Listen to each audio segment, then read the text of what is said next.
Hi, beautiful friends. My name is Hannah E. Scott. I'm a joy alignment strategist. If you don't know who I am, I was a new mom who suffered from a very traumatic illness that left me semi-bedridden. And during that time of my life, I definitely lost a good portion of my joy, but I figured out how to get it back. So nowadays, I help people do the exact same thing. So I help you with your new normal, whether it's in motherhood or being chronically ill or living in a job that you don't like. I help you get over those barriers to live a more joyful life that you're happy of, that you can actually like wake up in the morning and you're like, woohoo, coffee and go. So if you're interested, please visit my website. But I have a story for you today. And if you can relate, or if you are encouraged by this, hopefully encouraged more so than relate, please share this so that other people can hear the story too and feel encouraged, especially if you have chronically ill friends. And then also so that you can come back and watch it. You know, next year when it's on your timeline, you never know what you're gonna go through, and you might be like, oh, this is exactly what I needed to hear today. Thank you, and be encouraged all over again. All right, so I'm going to tell you this story that I've been kind of hesitant to talk about, but I've only told a couple of my really close friends about it. But I decided, you know what? There's a lot of good that came out of this story, so this is why I'm going to tell it. And I call it my mean girl story because I feel like it was something that only happens in the movies, and I was very shocked when this happened. And I'm going to say, just before I even tell you the story, that I don't want this to be like a bashing session on the person that hurt my feelings. I really want to stick to the encouragement of the story and the happiness and all the good stuff that came from it after, because, you know, like, if you're my person, we're happy people, we're positive people, we're not gonna like sink and like get stuck in the mud that happened in life, right? So here it is. I was part of a little women's group a few years ago, and during this group I was going through my chronic illness. I walked with the cane sometimes. I was also trying to start a few things on my own to get some extra income, and they weren't really working out. Life was going it was a little rough here and there, but I was still me. I was like, you know what, like, everything's gonna be fine. So in this a women's group, I specifically asked for a prayer request one time, where I, just said, life is going really hard. I've gone through a lot of doctors this year, and I'm still not getting like answers at this point. Like, my doctors had a pretty good idea that they thought it was dysautonomia, but they weren't sure yet, just because my symptoms were coming and going. So they would go into remission, and then I would be sick again, and then they would go into remission, and then I'd be sick again. So it was pretty hard for the doctors to nail it on the head. Honestly, it took years for them to finally diagnose me, and it took the right doctor. And so during this point, I asked for a prayer request, and my prayer request was simply like, hey God, can I please have some answers for my health? Because goodness, this is pretty hard. And I'm sorry guys, I'm like trying not to laugh because it's just so ridiculous and so, I don't know. So we went around the room and prayed, and like we all prayed for like the person before us, and this woman, when it came time for her to pray for me, I had specifically said like for answers, like for my health, and she said, dear God, I pray that Hannah realizes that this is psychological. What? And I was like, oh, did that just happen? I didn't say anything, of course, but I was like, did I hear her right?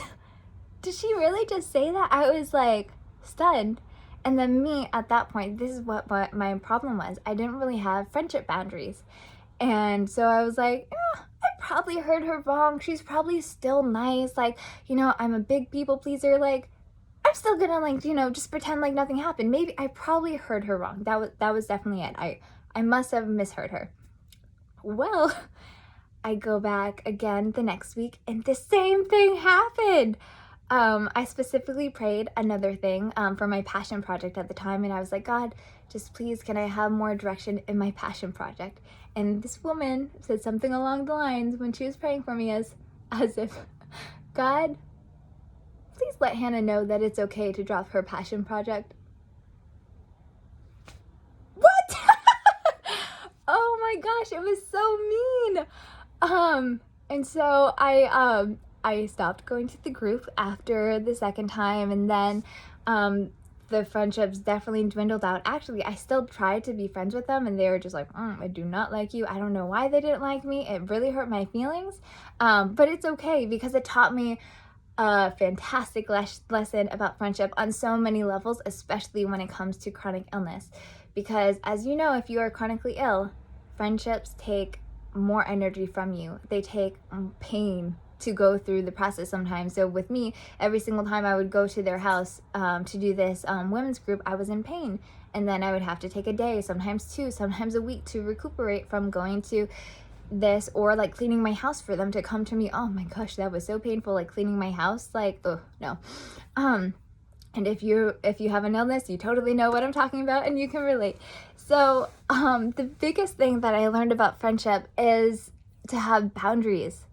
Like if somebody says something that's mean, if somebody says something that makes you uncomfortable, or even something that doesn't really align with your morals or where you are at in your life, it's okay to say no. It's okay to end the dating right then and there.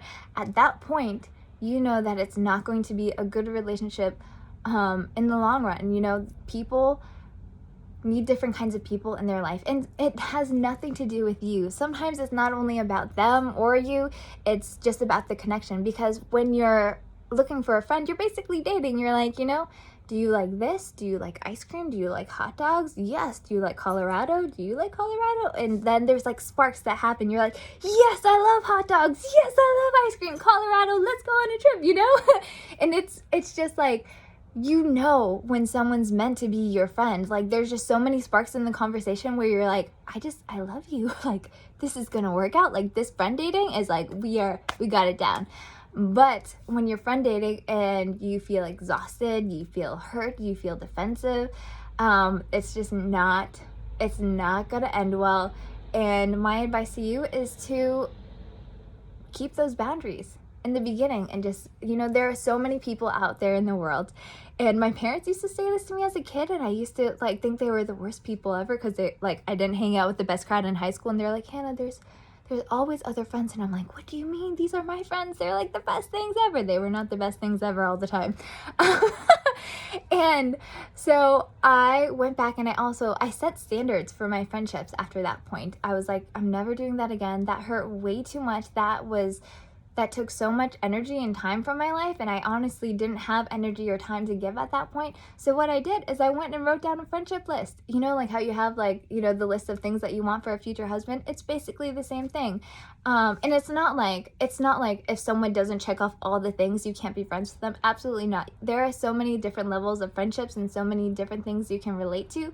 But when it comes to good friends, there's very specific things that you want them to have for you personally. So, for example, on my list, there's like 3 core factors of my life that I know that I need. So I need them to have a faith.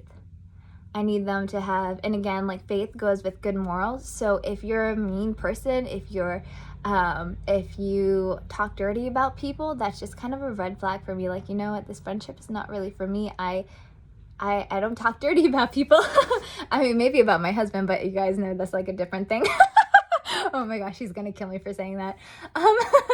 And so morals and faith was absolutely my number one thing. Next was family relationships. So I had hung out with a lot of people in the past that talked negatively about their family and their family relationships over and over again, where it wasn't really a cycle that they wanted to break out of. It was just kind of a habit that they had been in. And for me, I absolutely love my family. Like, they're the best things ever. They are my best friends. And like, of course I go through hard times with them, and sometimes I need to vent to a friend, but I need that friend that is gonna uplift me in that moment and say, look, Hannah, like, even though your husband is being kind of a butt right now, like, you love him, and let's look at it from a different perspective so you can fix the situation. Or your kids are driving you nuts, but like, maybe there's a different way to look at it, and maybe you should implement this into your parenting style. And like, the people that help you grow, again, are like the best people. And that was my last one,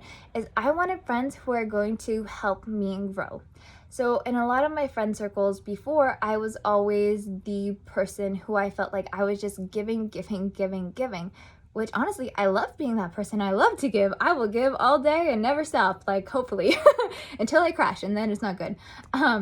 But when you have a good group of friendship, you are not the only one giving. It's double-sided, and the other person is smarter than you in some sort of fashion. Like, you both can give and take. So I'm trying to think of an example. So like with my other girlfriend, she has the best parenting style ever. Brittany, hey, I'm talking about you here.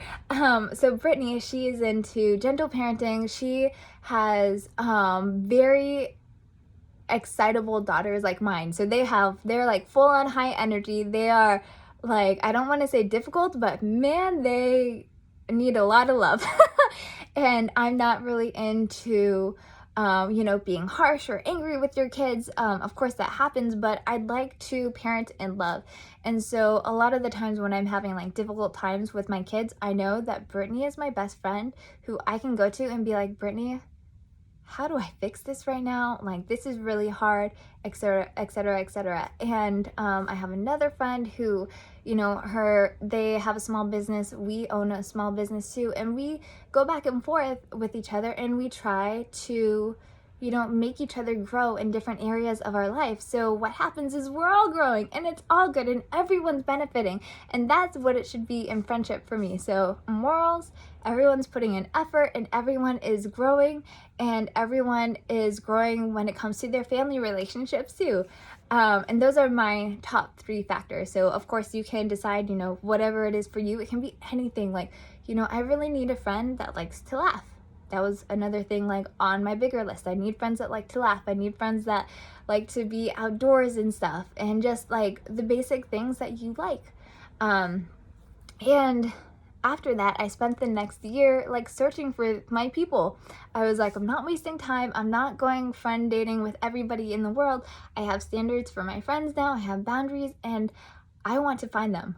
Guys, I don't even think it was like a year. And also I was praying about it. Like, God, please send me my people, because I like just really need some good friends right now, especially after being so hurt. And God did it. He always shows up. It's just like, okay, Hannah, zoop, zoop, zoop. Here's Amy, zoop. Here's Katie, zoop. And I just like, oh, God is so good, guys. But so pray about it if you're like a God girl.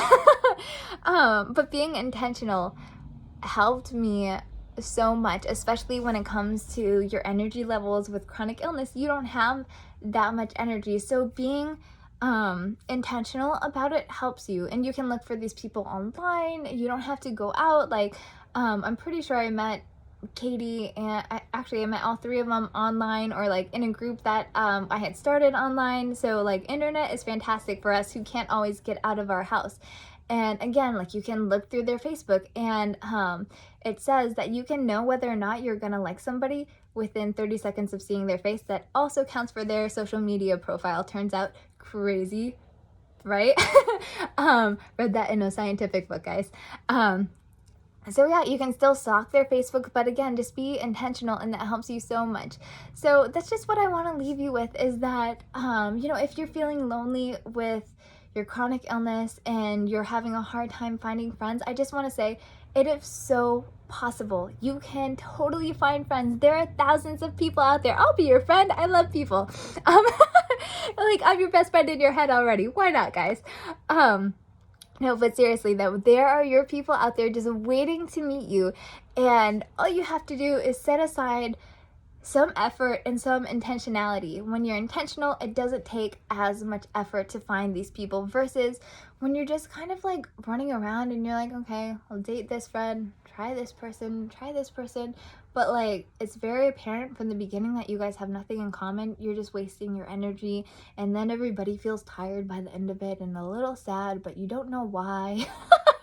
Versus if you're finding the people that you like and that, have all the same like things as you, it's like great. And also, like, you can find like places to meet these people. Like, okay, I really like dogs. Like, dogs are my number 1 thing in my life. So if you're like a huge dog person, and that's like a no-brainer, like the dog is one of your core values, like they have to be a dog person, go to some Facebook groups that are for dog people and find your people. So like one of the places I found my women are from a business group and from a mom's group, and like, yeah, that's how we became friends. So use social media, use the groups, and I just, yeah, that's what I just want to say. Like, I just want to encourage you to say that, like, even if you're lonely now, it's not going to be like that forever. You are so loved, you are so valued. There is your best friend just waiting to find you. Also, if you have friends right now that are hurting your feelings, that are just not, are just stealing your energy, it's okay to say goodbye. You don't have to say goodbye forever.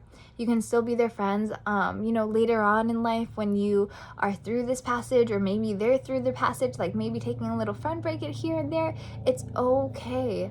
You can still love someone, but also still be looking for a best friend. You can still be a good friend while looking for a best friend, okay? Those people, it just may not be your absolute best friends that are going to support you through your chronic illness. And honestly, I believe with all my heart that people need community. And when you have a chronic illness, you especially need community, like a positive, uplifting community, because you go through so much on a daily basis, on a weekly basis, on a monthly basis. You have to go to doctor's appointments where people are telling you that they don't know what's going on, where they are trying to change your meds because they're not working. You're having difficulties with, the strain that it puts on your families. Like, you really need somebody there who's going to say, it's gonna be okay, friend. It's gonna be okay. Like, you are so loved, and I love you for you, and your illness is like not even a thing. You were amazing before it, and I'm not going to try to fix you. I'm okay with your illness because I love you, and that is that. And I love you for you. And so that's what I wanted to share with you guys. All right, I love you so much. Bye, friends.